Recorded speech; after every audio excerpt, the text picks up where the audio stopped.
옛날 옛적 경상남도 마산의 한적한 마을에는 신비로운 용담 호수가 자리하고 있었다. 그 호수는 변덕스러운 기후에도 불구하고 항상 잔잔하고 맑은 물빛을 자랑했으며 주변 산과 나무들이 호수 속에서 반사되는 모습은 마치 수묵화와도 같았다. 마을 사람들은 이 호수가 신령스러운 힘을 가지고 있다고 믿었다. 호수에는 오래전부터 용신이 살고 있다고 전해졌다. 용신은 하늘에서 내려온 용의 신으로 마을에 풍요와 번영을 가져다주는 존재였다. 그래서 마을 사람들은 매년 음력 초봄마다 용신에게 감사의 뜻을 담아 제사를 지내곤 했다. 용신이 지상의 인간들과도 소통하려고 할 때면 호수가 물결을 일으켜 신호를 줬고, 이에 대해 마을 사람들은 무언가 큰일이 임박했음을 깨달을 수 있었다. 어느 해 마산 마을에는 극심한 가뭄이 찾아왔다. 천지가 노랗게 변하고 농작물은 메마른 땅 위에서 시들어갔으며 마을 주민들은 눈에 띄게 줄어든 음물 공급에 걱정이 많아졌다. 이에 따라 용담 호수의 물 역시 점점 줄어들어 호수 바닥이 모습을 드러낼 지경에 이르렀다. 마을 사람들은 이에 대한 해결책을 찾기 위해 장로들에게 지혜를 구했다. 마을의 연로한 장로는 무거운 목소리로 말했다. 이런 사태가 온 건 우리가 용신에게 관심과 존중을 충분히 보이지 않았기 때문일지도 모른다네. 용신이 얼마나 화가 났으면 이런 일이 발생했겠나. 용신께 진심을 담아 사죄하고 다시 마음을 열게 해야 하네. 장로의 말을 듣고 마을 사람들은 제사를 다시 일으키기로 하고 제사에 바칠 제물을 마련하기 위해 정성을 다했다. 그들은 최고의 쌀과 막걸리를 준비해 향로에 불을 올리고 제사상을 정성스럽게 차렸다. 제사의 날 마산 마을의 주민들은 모두 용담 호수에 모여 무릎을 꿇고 두 손을 모아 용신을 부르며 용서를 빌었다. 호수 앞에서 대장장이로 유명한 한 남자가 가장 먼저 자신의 마음을 전했다. 그의 이름은 이영수였고 그는 소박한 성격과 강인한 체력으로 마을에서 인정받는 인물이었다. 이영수는 용신에게 진심 어린 목소리로 말했다. 용신님, 제발 이 마을과 그 주민들을 용서해주세요. 저희는 당신의 존엄함을 잊지 않고 항상 감사하며 살겠습니다.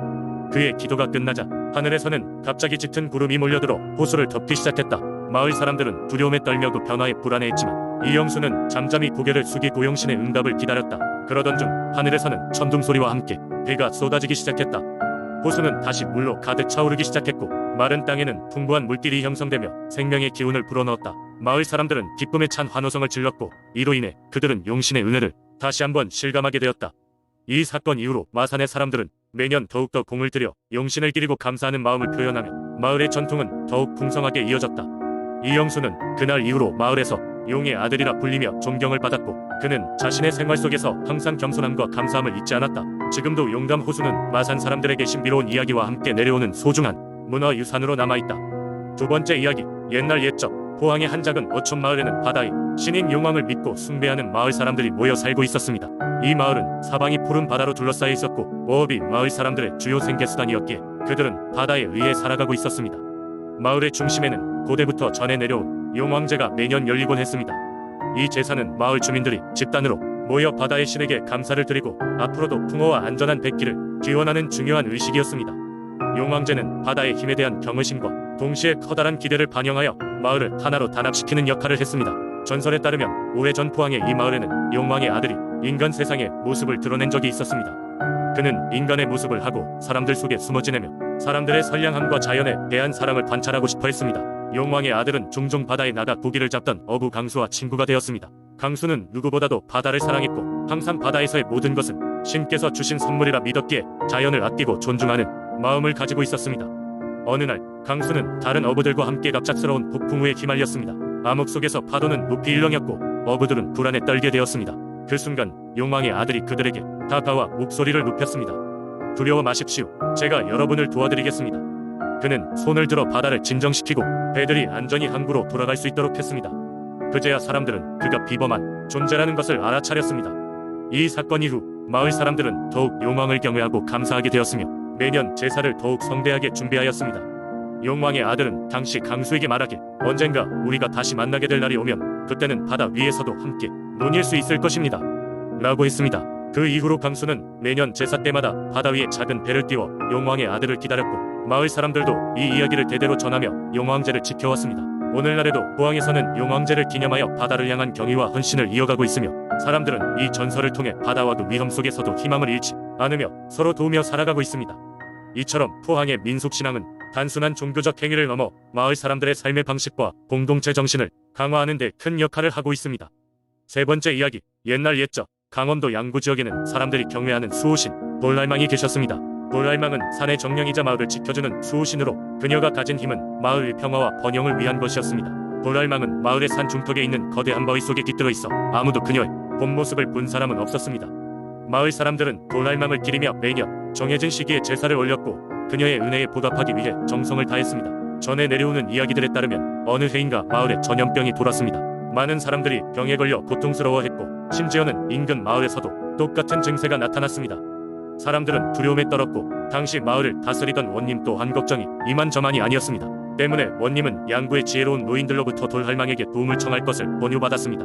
그러나 돌할망의 재단에 다가간다는 것은 평범한 용기만으로는 불가능한 일이었습니다. 재단은 단순한 기도가 허용되는 신성한 곳이 아니었기 때문에 마을에서는 가장 신실한 사람이 직접 기도를 올려야 했습니다. 다양한 심사를 통해 한 노파가 선택되었습니다. 그녀는 온 마을 사람들에게 존경받는 인물이었으며 돌할망에 대한 믿음이 깊었던 사람이었습니다. 노파는 사람들의 기대와 염원을 안고산 중턱의 돌할망 재단으로 올랐습니다. 바위 앞에서 그녀는 손을 모으고 간절히 기도를 올렸습니다. 그녀의 기도는 돌할망의 귀에 전해졌고 그 즉시 하늘에서는 거대한 구름이 몰려들더니 시원한 비가 내리기 시작했습니다. 비는 며칠 동안 계속 내렸고 그동안 마을은 불길했던 전염병에서 회복되어 갔습니다. 마을 사람들은 돌할망의 은혜에 다시금 감사하며 마을의 경계에 그녀의 모습이 새겨진 돌을 세웠습니다. 그 후로도 양구 사람들은 무슨 일이 있을 때마다 돌할망께 기도를 올렸고 돌할망은 언제나 그들이 힘든 시기를 극복할 수 있도록 도와주었습니다. 오늘날 양구의 사람들은 돌할망의 전설을 가슴속 깊이 간직하고 있으며 매년 그녀를 기리기 위한 작은 제사를 드립니다. 이는 그들이 가진 오래된 신앙의 일부로 양구 사람들에게 돌할망은 단순한 전설뿐 아니라 그들의 조상과 깊은 유대를 맺는 매개체로 남아있습니다. 네 번째 이야기. 옛날 옛적 강원도 홍천의 깊은 산골짜기에는 백여궁이란 은수 오신의 전설이 전해 내려오고 있었습니다. 백여궁은 아름다운 여신의 모습을 하고 있었으며 그녀는 이 지역을 지키는 수호신으로서 마을 사람들에게 큰 사랑과 존경을 받았습니다. 백여궁은 특히 농작물의 풍요를 책임졌고 마을 사람들이 가뭄이나 홍수로 고생할 때마다 어김없이 나타나 그들을 구원했습니다. 백여궁의 신비로운 힘은 그녀가 감아물던 신성한 연못에서 발휘되었습니다. 그 연못은 마을에서 조금 떨어진 산 정상에 위치해 있어 늘 신비로운 안개에 휩싸여 있었습니다. 전설에 따르면 백여궁의 연못물에서 목욕을 하거나 그 물을 마신 사람은 어떤 병에도 걸리지 않는다고 하여 매년 수많은 순례자들이 그곳을 찾아오곤 했습니다. 어느 해 홍천 마을에서는 연이어 기근이 닥치고 비도 오지 않아 마을 사람들은 큰 시름에 잠겼습니다.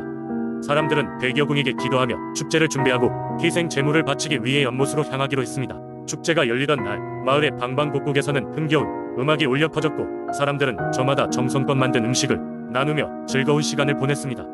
하지만 그 주위에는 탐욕 많은 장사꾼도 숨어 있었습니다. 그들은 백여궁의 수호신적 힘을 자신들의 이익을 위해 악용하고자 몰래 연못 근처에 덫을 놓았습니다. 그러나 백여궁은 그들의 계략을 한눈에 알아채고 그들이 판 덫에 직접 걸려든 척하며 장사꾼을 유인했습니다. 백여궁은 장사꾼에게 쉬운 가혹한 저주로 그들을 환영처럼 나타난 자신들의 욕망에 잡아먹히도록 했습니다. 결국 그들은 그들의 탐욕 때문에 모두 정신을 잃고 연못에 빠지고 말았습니다. 그 순간 하늘은 비구름이 몰려오고 황금처럼 찬란한 빗줄기가 하늘에서 쏟아졌습니다. 마을 사람들은 연못가에서 백여궁의 축복을 받고 기뻐하며 감사의 기도를 올렸습니다.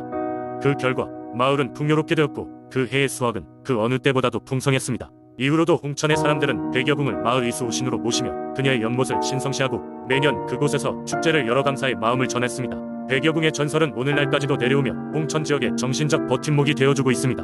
다섯 번째 이야기. 옛날 아산이라는 고유한 마을이 있었습니다. 높은 산맥과 푸른 들판이 어우러져 오랫동안 사람들에게 평화와 안식을 주는 곳이었습니다.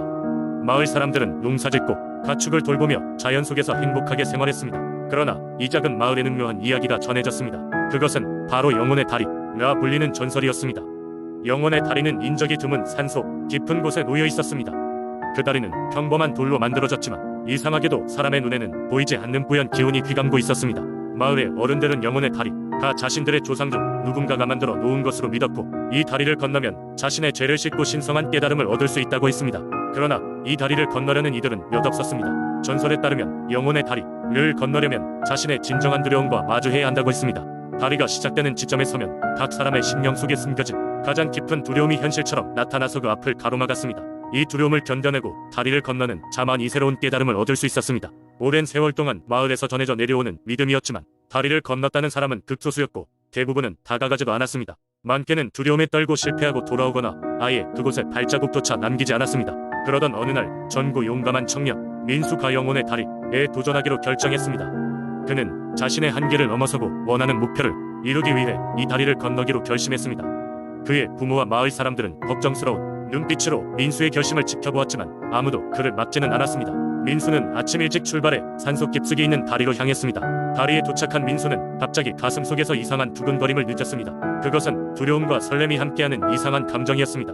그는 숨을 크게 들이쉬며 다리에 첫 발을 내딛었습니다.